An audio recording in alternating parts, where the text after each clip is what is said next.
Comment gérer sa comptabilité quand on est entrepreneur? C'est une grande question qu'il est légitime et très important de se poser au plus tôt. De quelles ressources a-t-on besoin? Quelles sont nos obligations légales? Et est-ce possible et autorisé de faire sa comptabilité tout seul? C'est à ces questions qu'on va répondre dans cette vidéo. Petit disclaimer, ici je vais parler des règles et obligations qu'on doit suivre sur un territoire français. Malheureusement, je ne peux pas m'avancer sur les autres pays, je ne sais pas comment ça fonctionne ailleurs. Salut, c'est Josiane, je suis entrepreneur, j'ai créé Iwalewa, la marque de cosmétiques Made in Africa. Ici, je partage mon parcours afin de bâtir une communauté où nous pourrons évoluer tous ensemble en productivité, self-esteem et business. Avant de rentrer dans le vif du sujet, il y a quelques temps, j'ai lancé ce vote sur la chaîne en vous demandant si vous étiez intéressé par vous faire accompagner dans votre projet cosmétique. Merci à ceux qui ont répondu. Sachez que mon programme d'accompagnement est actuellement ouvert et si vous souhaitez l'intégrer ou en savoir plus sur de quoi il s'agit, il est possible sur ce mois de décembre de prendre un rendez-vous gratuit avec moi. Attention, cela ne va pas vous convenir si vous n'êtes pas encore très sûr de vouloir lancer votre projet ou que vous n'envisagez pas de vous faire accompagner sur les mois de décembre, janvier. Autrement, vous pouvez soumettre une demande de rendez-vous. Pour ça, c'est très simple. Il vous suffit de cliquer sur le lien que je vous laisse en barre de description. Un petit formulaire sera à remplir pour bien valider le fait qu'on puisse envisager de travailler ensemble, mais ça ne vous prendra que quelques minutes. Ceci étant dit, comment gérer sa comptabilité quand on est entrepreneur? Sans plus tarder, c'est parti pour la vidéo. Première partie, pouvez-vous faire votre comptabilité seul? J'attaque directement sur une question qu'on se pose énormément quand on démarre. Ici, quand on parle de comptabilité, on fait bien sûr référence au fait de noter chaque mouvement financier de votre entreprise afin de piloter votre activité, évaluer comment est-ce qu'elle se porte. Mais quand on parle de comptabilité, il s'agit aussi de faire les déclarations obligatoires et de suivre tout un tas de règles qui nous sont exigées par l'État. Il y a donc toute une partie administrative qui est liée à tout ça. Il n'est pas obligatoire de prendre un comptable pour gérer sa comptabilité. Vous pouvez le faire vous. Des logiciels que vous pouvez prendre en main existent. Et on va le voir, dans certains cas, vous pourriez n'avoir besoin que d'un tableur Excel ou d'un simple cahier. Mais c'est fortement recommandé de faire appel à un professionnel si vous ne vous y connaissez pas. Et pour moi, il n'y a pas photo, c'est le choix à faire. Surtout si vous avez opté pour un certain statut juridique et vous allez vite comprendre pourquoi quand on va parler de vos obligations légales en partie 2. Comme on l'a dit, il ne s'agit pas juste de calcul, mais aussi de démarches administratives. Et ça, vous le savez de façon générale, en France, c'est un domaine qui dépasse tout entendement. Mais si vous pensiez que l'administratif, quand on est particulier en France, c'est dur, s'il vous plaît, attendez d'être entrepreneur, c'est un traumatisme. Mais attention, allez voir un professionnel, ok, mais pas n'importe lequel ou pas avec n'importe quelles attentes. Je pense vous proposer bientôt une vidéo sur comment choisir son comptable parce qu'il y a des choses que j'aurais moi aimé savoir plus tôt. Je vous l'ai déjà dit, cette année j'ai changé de méthode en quittant mon cabinet d'expertise comptable pour la tenue de ma comptabilité en ligne chez Doux et ça me change la vie. Je trouve que c'est plus simple, plus moderne, moins cher. Les conseillers sont hyper compréhensifs, ils expliquent tout comme si on était des bébés, ce qu'on est souvent en compta. Je vous en parlerai plus sûrement dans une prochaine vidéo. En attendant, si vous voulez tester Doux pendant 1 mois gratuitement, mon lien de parrainage en barre de description.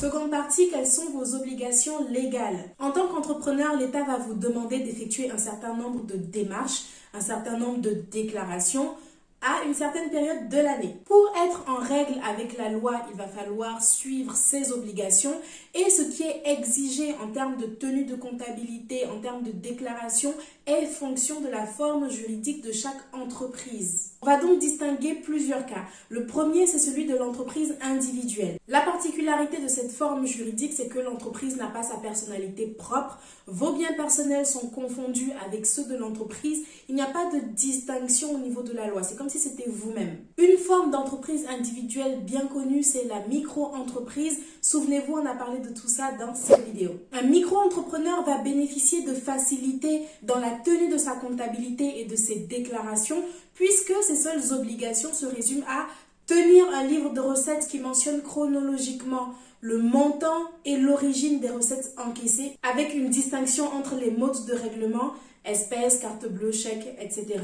Et également fournir des pièces justificatives. Tenir un registre des achats en précisant par année le détail des achats, le mode de règlement et également la référence des factures. Un second statut juridique possible dans le cas de l'entreprise individuelle est l'entreprise individuelle à responsabilité limitée. Si c'est la forme juridique pour laquelle vous optez, vos obligations comptables vont alors être en fonction de votre régime d'imposition. Qu'est-ce qu'un régime d'imposition? C'est simplement les règles que doit suivre une entreprise pour la déclaration et le paiement de ses taxes. Comment choisir votre régime d'imposition? En fait, il est déterminé par le montant de votre chiffre d'affaires annuel. On distingue le régime normal.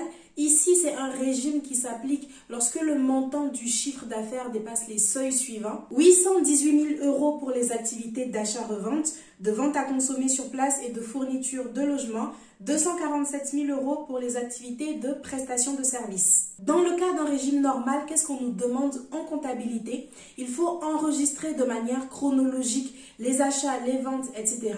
À la clôture de chaque exercice, il faut établir un bilan. Il s'agit de la situation globale de ce que possède l'entreprise à un moment donné. Un compte de résultat qui traduit l'état financier de l'entreprise avec des informations sur le résultat net. Une annexe comptable, c'est un document qui comporte beaucoup trop d'informations.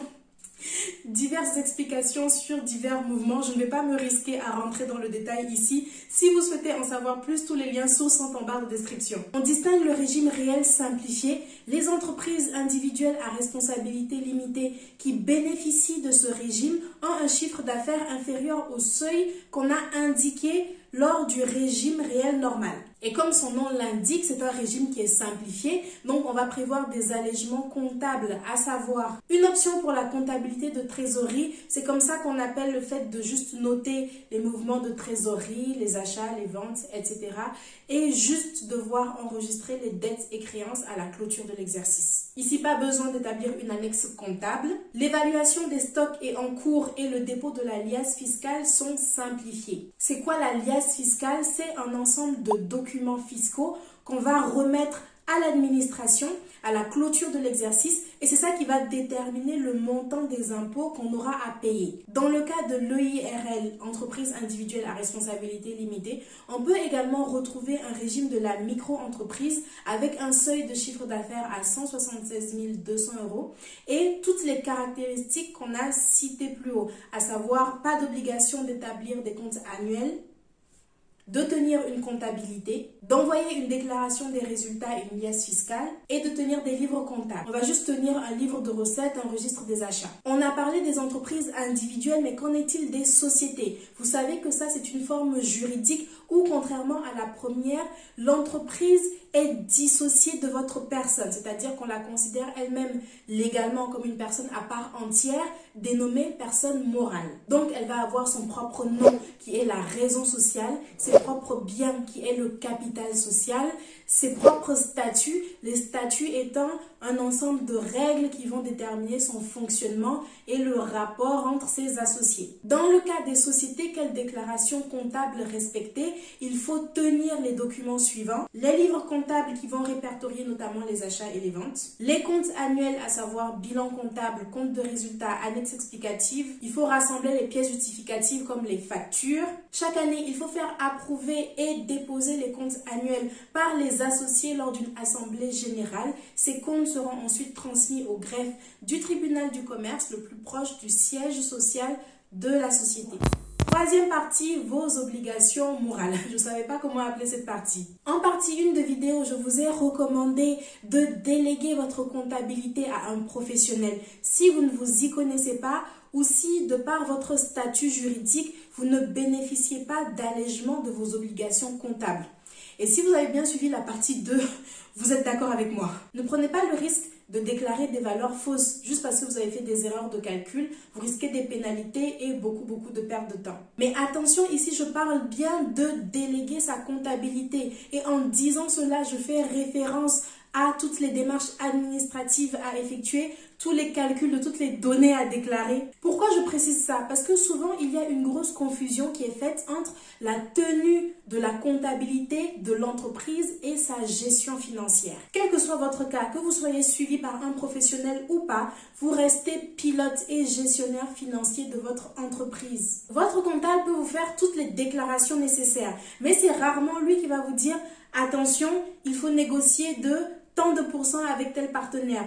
Le budget marketing que vous aviez prévu ce mois-ci, il est trop élevé, il n'est pas assez, etc. » Il n'est pas dans votre entreprise. Donc vous devrez garder en permanence une vision claire de vos chiffres clés, à savoir basiquement votre coût de revient, votre chiffre d'affaires, votre taux de marge. J'espère que cette vidéo vous aura apporté des informations utiles. Je vous remercie d'avoir regardé. Abonnez-vous pour ne pas manquer d'autres contenus de ce type.